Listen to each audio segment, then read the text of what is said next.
When I first started my internship, I worked with a friend who had studied with me back in college. In the beginning, that friend often asked me to help with a few tasks, saying those parts were too difficult or that there was simply too much work to finish on time. Since we were friends and both new to the workplace, I was more than willing to help without thinking too much about it. But as time went on, that friend began to rely on me more and more. Almost every task was passed to me for help, from small things to bigger responsibilities, even though I also had plenty of my own work that needed to be completed. What surprised me most, however, was what happened after all those times I helped. The very same friend started speaking badly about me to our supervisors at the company. That friend claimed that I was the one constantly asking them to do my work, saying that I hardly did anything and that I was the reason they could not finish their tasks on schedule. There was not a single word of thanks or encouragement. Instead, all I heard were criticisms and complaints directed at me. That was the moment I realized that not everyone deserves your help. Some people treat your kindness as something they are automatically entitled to. They may even twist the truth and place all the blame on you just to protect themselves. Every time I helped that friend with their work, I simply thought I was supporting them so they could do better and gradually get used to the job. But in reality, kindness is not always a virtue in every situation. The more I helped, the more that friend leaned on me.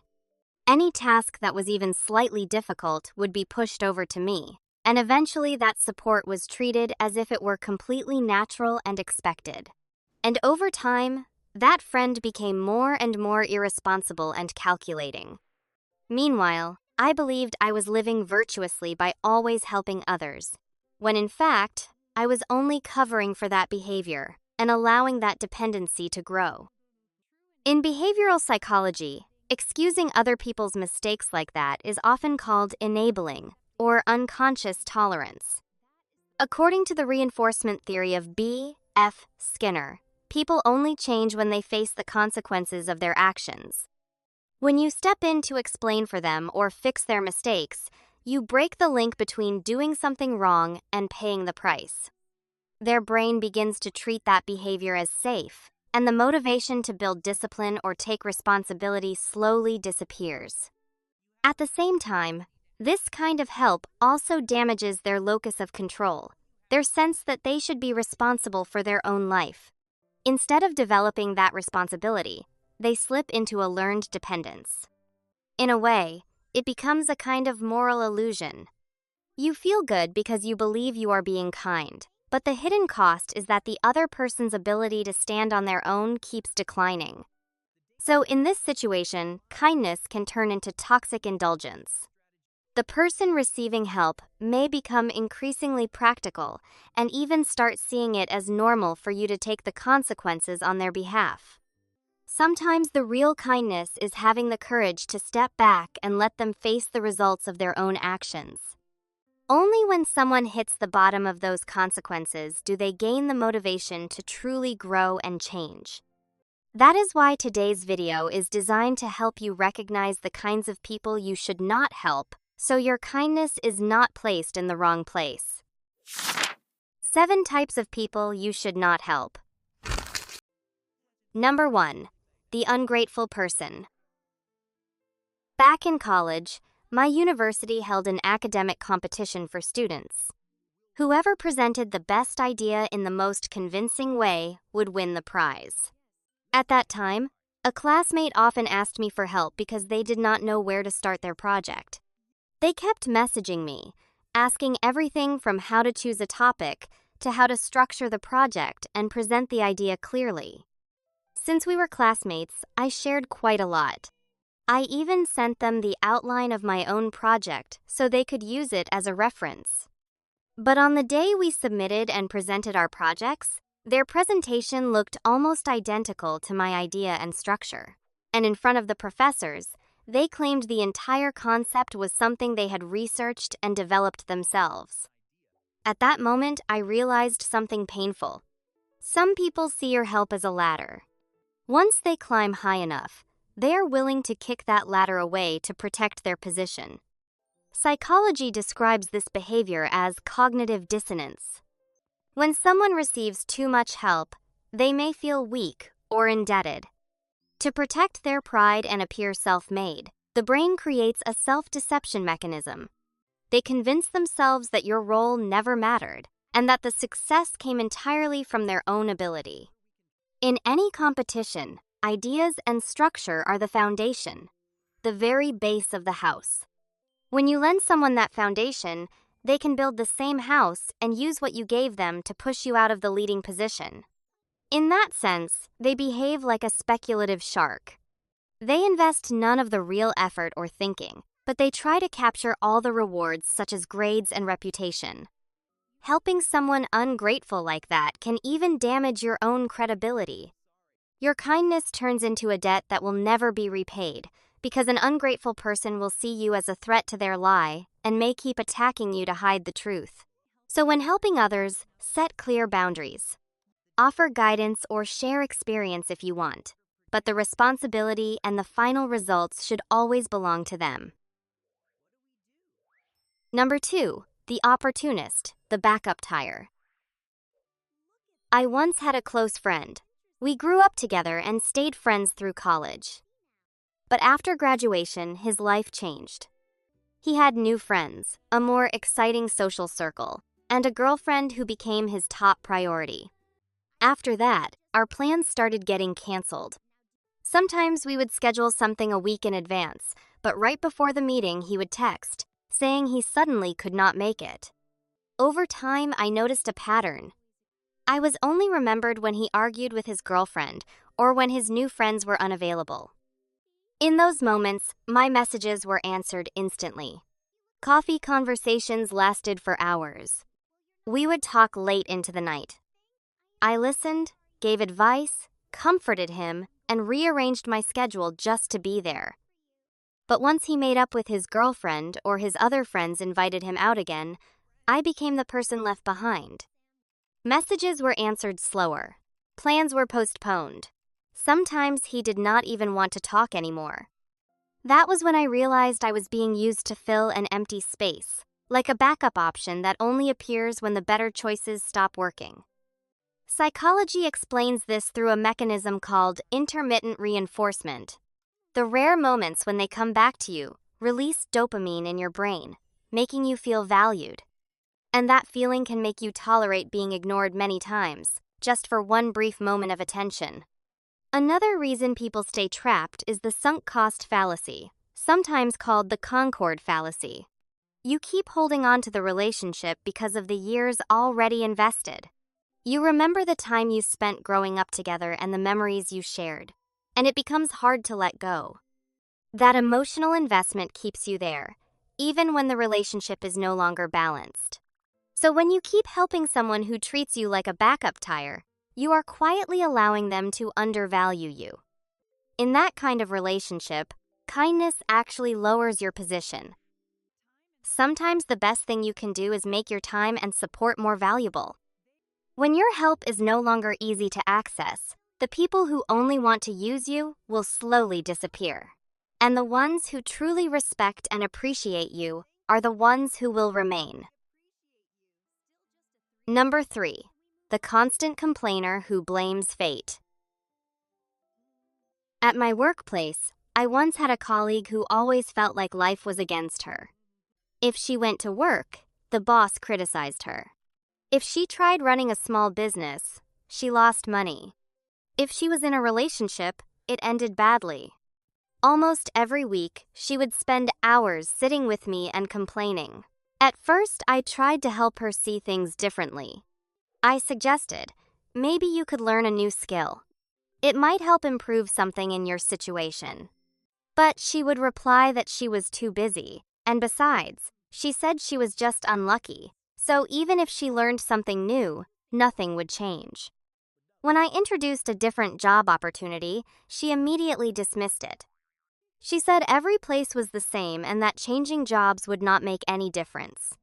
Every solution I suggested was rejected, even though she had never tried any of them. After many conversations like that, I realized she did not actually want to change. What she needed was a place to keep telling the story of her struggles. At the end of every story, the blame always went to circumstances, other people, or bad luck, as a way to lighten her own responsibility. In communication psychology, this situation is very similar to the psychological game called Yes, But, described by Eric Berne. On the surface, they seem to want advice. But whenever you offer a solution, they add a but to reject it. The more they reject, the more they reinforce the belief that their problem is unique and that no one can really help them. Over time, they fall into what psychologists call learned helplessness. They start believing they have no control over their life, so they stop trying to change it. The story of bad luck becomes a familiar explanation, even a shield that protects them from feeling responsible. Instead of taking action, they receive sympathy and attention, and that is enough to keep the cycle going. Someone who truly wants to change will at least try the solutions you suggest, even if they struggle at first. But someone who only complains will keep finding new reasons why everything is impossible. That is why sometimes the best choice is simply to stop giving advice. It protects your energy and your self-respect instead of investing it in a cycle that never moves forward. Number 4. The deceiver. Right next door to my house lived a neighbor who always appeared very humble. He wore old clothes, rode an old motorbike, and often talked as if he were constantly struggling to make ends meet. Because of that image, many people in the neighborhood, including me, often helped him whenever he asked. One time he told me that a family member was seriously ill. Without thinking much, I lent him the money I had. Believing the situation was urgent, I even borrowed money in my own name to help him and asked a few friends to contribute as well. A few weeks later, I accidentally saw him having dinner with friends at a rather fancy restaurant. He looked relaxed and cheerful, as if nothing was wrong. That same evening, I went over to his house and asked about his sick relative. He said the person was still in treatment and that the family was struggling. But later, another neighbor told me the truth. No one in his family had been hospitalized. Those loans were actually used to pay his personal debts and fund his lifestyle. Because he had already borrowed from too many places, he asked me to borrow in my name instead. That was when I realized he had simply built a fake story to gain people's trust and deceive them. And every time I believed him, I was not only risking money, I was putting my own reputation and credibility into the hands of someone willing to twist the truth for personal gain. From a behavioral psychology perspective, this is a classic tactic known as impression management, described by Irving Goffman. Deceptive people often build a miserable image of themselves to trigger sympathy, turning fabricated hardship into a tool for profit. From another angle, it can resemble an emotional version of a Ponzi scheme. When you borrow money for them, you are essentially using your own reputation as collateral. For them, it is interest-free money with no immediate responsibility. But for you, it is a serious risk. If they disappear or refuse to repay, the financial loss, the damaged reputation, and the responsibility all fall on you. Helping a deceiver only fuels their moral corruption. Your tolerance can turn you into an unintended accomplice in their next deception. Stopping your help in this situation is not selfish. It is simply protecting your most valuable assets, your credibility, your reputation, and your clarity of judgment. Kindness only has value when it is placed in the right place and based on the truth. Number 5. The one who manipulates you with guilt. Going back to the childhood friend I mentioned earlier. After many times being treated like a backup option, I decided to set clearer boundaries. I explained when I could help and when I needed to focus on my own work and life.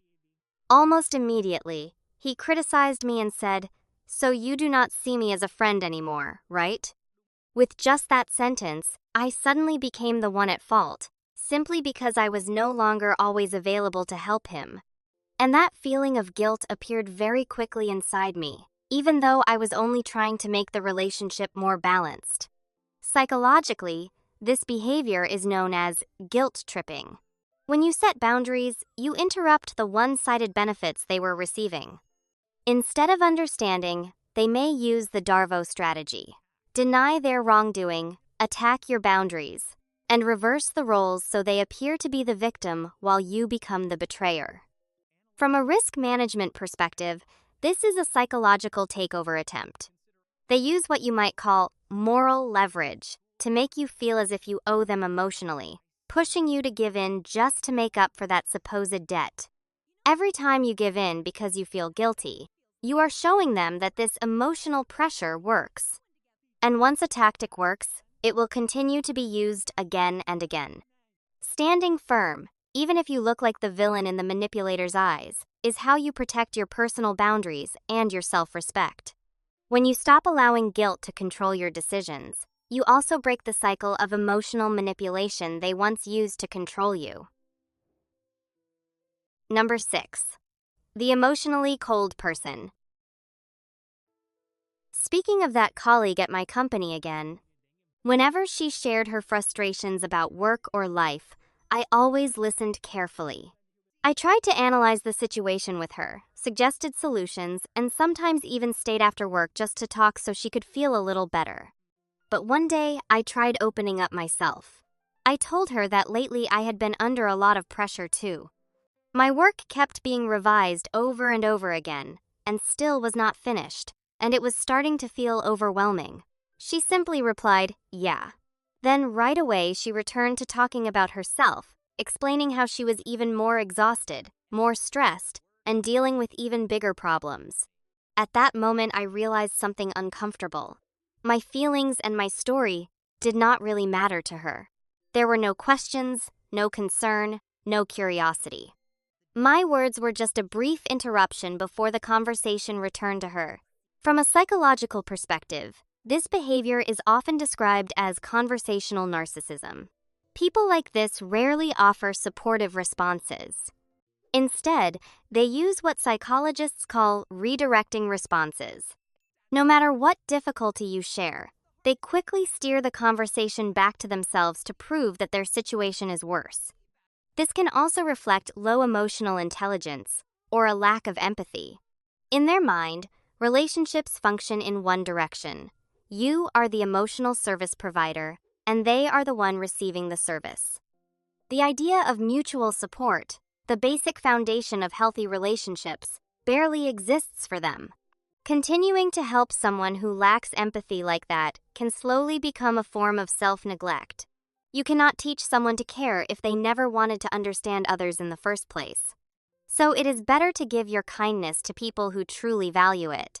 Those are the people who are willing to listen, stand beside you, and support you when you are struggling. Number 7. The arrogant opportunist who only respects wealth. There was a time when my work was going very well. My income was stable and comfortable. I was often the one inviting my group of friends out to eat, buying afternoon drinks, and sometimes giving small gifts on special occasions. Every time that happened, everyone seemed happy. They praised me for being generous and thoughtful.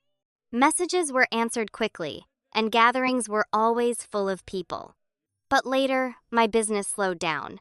My income dropped significantly. I had to reduce my spending, and for the first time in years, I asked those same friends for some help. The responses I received were very different. Some said they were struggling too. Others said the timing was not good. A few people did not reply at all. That was the moment I realized something. When I was the one giving, I was appreciated and prioritized. But the moment I needed help, that priority turned into distance, silence, and avoidance. From the perspective of social psychology, people like this often operate under the social exchange theory, but in its most practical form. They treat relationships almost like financial options. When you are successful and your value is high, they gather around to enjoy the benefits of your generosity. But studies published in the Journal of Personality and Social Psychology show that relationships built mainly on material benefit rarely last. The moment you struggle, your value in their eyes drops. You shift from a valuable asset to a liability. At that point, they withdraw quickly to avoid the cost of helping you in return. Ironically, discovering their true character during difficult times can be a hidden form of profit. It saves you from investing more time, energy, and trust into the wrong people in the future. In the end, helping people who only respect wealth will only allow your kindness to be used and devalued. Instead, invest your time and resources in friendships built on character. In those relationships, your help is respected and appreciated, not treated as something to exploit. In the end, remember this: your kindness is a limited resource, and you are the only one who has the authority to decide where that resource should be invested. Setting boundaries is how you protect your core energy, so you can continue being kind to the right people at the right time. If after this video you still have questions or something on your mind, feel free to leave a comment below or share your own story. Sometimes your experience can help someone else see their situation more clearly. For now, goodbye, and see you in the next video.